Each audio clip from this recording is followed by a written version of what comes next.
Welcome to the Museum Roadshow. I am Becky Mitchell with the Becker County Museum, and today we are at the Detroit Lakes Pavilion. Many people have fond memories of this facility, and as we're preparing for it to be dismantled, we're taking a little time to sit down with Mark Hagan and Fred Flown and just talk about a few memories of this building. So welcome. Well, thank you. Thank you.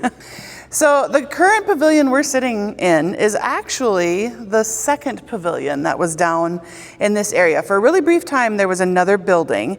And Fred, you have a little bit of history on that. Can you share that with us? Certainly. Well, this property, in the turn of the last century, 1900, the city was looking at a park in this area, and there was a small pavilion that was put up here for a brief amount of time, and that was later torn down for the construction of a rather large hotel that never did make it because it burned down before it was completed, and that was the end of that. And then the property sat vacant till 1914, 1915, when the Businessmen's Association got together to basically construct the building that we're in right now.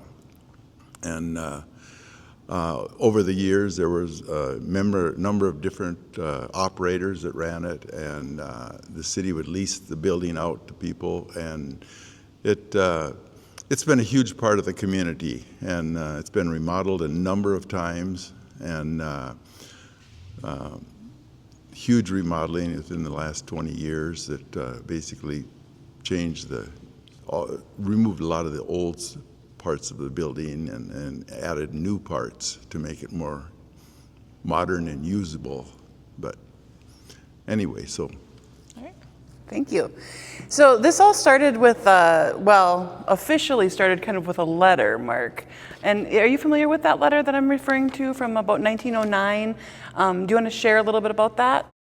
There was some people that came forward and saw the need for the pavilion and put together a group of people, raised some money, and got it built there in 1915. But finding that original letter a number of years ago was quite fascinating. And I think when I first saw it is when the Jaycees were involved in using the pavilion, and it denigrated to the point there was chicken wire booths in here and rented out during the summer, and the roof was leaking, and the city was considering very strongly of tearing it down. That was about 1986, 87.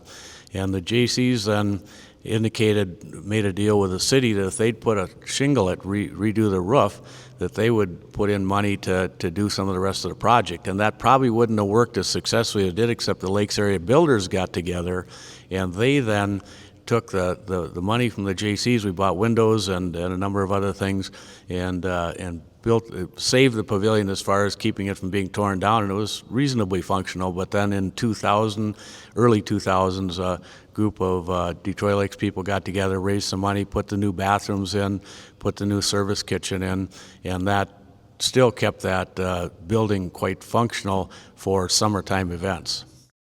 So, just like home or any other building, this building has seen a lot of versions and reiterations and what have you.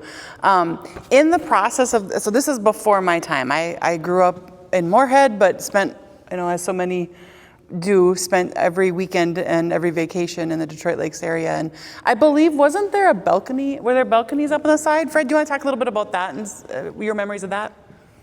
Well, when they had dances in the 60s and 70s, this place was a hopping place for teen dances, and many big name bands were hired to come here and play, and the place was so crowded on those days that you could hardly walk through it. And but on the lakeside over here, there's an area up there that used to be used for the sound people when they had big bands that were playing here, and there was a staircase that led up there, and that was always off limits to us as young kids. They had it blocked off so we couldn't get up there, but it was interesting, and that's just on that south side, the lake side of the building. But the dances have been held in this pavilion ever since it was constructed, and my mother, who was a 1934 high school graduate here, talks about the dances they had and how they would rope the floor off and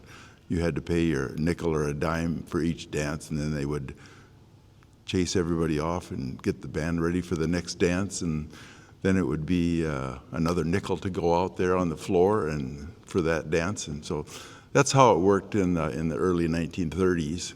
And so there's been a lot of activity here at in this building, and many people like myself have fond memories of it, but it's maybe to the point now where things need to be changed, because those kind of acts are not, it really hasn't hosted huge bands since maybe the early 1970s, maybe. And after that, like Mark said, it was turned into kind of a marketplace for a few years and had a lot of signage outside and that kind of stuff. And but yeah, it's everybody who knows this pavilion has good, fond memories of it, and different people have different ideas of it and everything. So I'm anxious to wait and see what the new development is and see how that goes. And Mark, you wanted to add to that? Yeah, Fred mentioned that the bands kind of tapered off in the 70s, and then it got to be a marketplace. And then in the early 1980s, I'm going to refrain from trying to mention any names because there's so many people that have been involved with this, but Jerry Rogers came up with the idea of inviting Bobby V back in here to sing. And this was at a JC meeting, and all of us couldn't quite get the vision of it, and I myself brought up, what are we going to do for tables and chairs? And he says, we're not going to use any tables and chairs. It's going to be just like a after college dance where people come down here and stand, and we went ahead and did that. Bobby V sold a lot of tickets to it, and then when in the next few years we had things like the 60s cruise where we brought in 5 60s bands. We had 1,200 people here, including the outdoor garden, and it was, I think, what did a lot towards keeping the memory alive of the pavilion was the 60s music, people that grew up in that era coming back and acting like they were still in the 60s. So I'm going to put you guys on the spot here a little bit. We've talked about these big bands and some of the big performers, but who stands out in your mind as, a big deal, so to speak, for Detroit Lakes to bring in? Well, probably the biggest name that I recall actually coming to see was Roy Orbison. And the place was just absolutely packed, and he was a real big deal at that time in the early 60s. Or mid-60s, and that's the one. And then I remember coming, like Mark said, to Bobby V performed here a number of times, and so that's memories. Do you have anybody else to add, Mark, or are we good?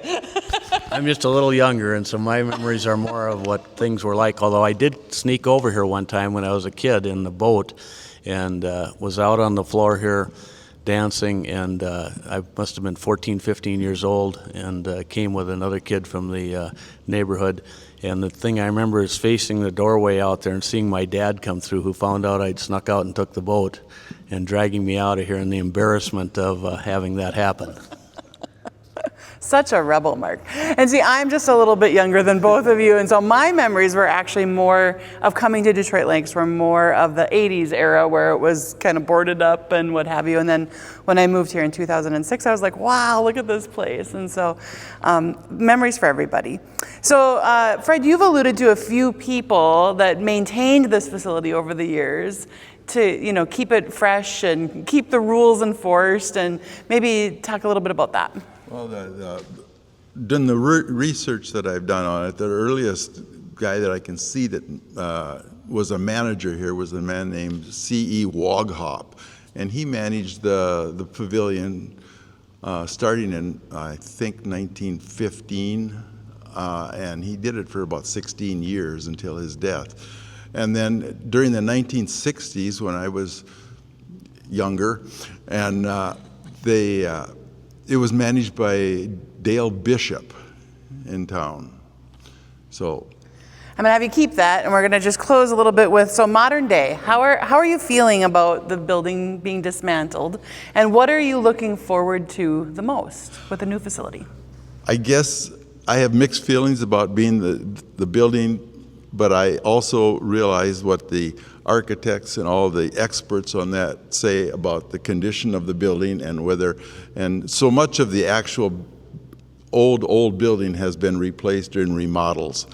And so I have mixed feelings about that, but I'm also looking after studying the architectural drawings and the pictures of the building, what it's going to look like, and also the floor plans and the way that it's going to be able to be used either as a large facility or divided up into smaller facilities for rental. And I'm keeping a very open mind right now, and I'm right now looking forward to seeing what develops. Change can be so hard, of course. I'm looking forward to a new facility as well. But Mark, how about you? Well, it took me a while to come around on this because when people would bring it up, I'd say, well, what are you going to make it into? And I think they've come up with a plan now that making it into something that can go well beyond the way it's used now and be a much more serviceable facility.